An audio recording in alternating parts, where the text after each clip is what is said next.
पलूसच्या रामानंदनगर महाविद्यालयात ऑगस्ट क्रांती दिन सोहळा रंगला। स्वातंत्र्य सैनिकांचा सन्मान डॉक्टर ND पाटील यांच्या हस्ते करण्यात आला। 9 ऑगस्ट क्रांती दिन म्हणून साजरा केला जातो। महात्मा गांधीजींनी 1942 साली आजच्या दिवशी ब्रिटिश सत्तेविरुद्ध भारत छोडोचा नारा दिला।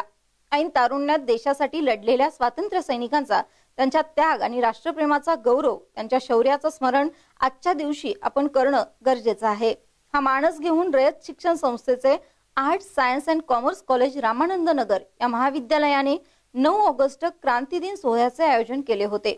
या सोहळ्यासाठी जिल्ह्यातील स्वातंत्र्य सैनिकांना आमंत्रित करून त्यांचा ज्येष्ठ विचारवंत डॉक्टर ND पाटील यांच्या हस्ते गौरव करण्यात आला।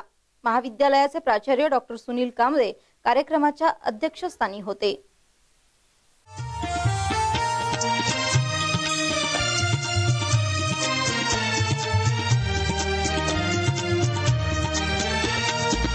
कर्मवीरांचे ज्ञानपीठ हे शक्तिपीठ ही ठरते आहे। शाहू फुल्यांचे समानतेचे तत्व मानसी मूर्ते आहे।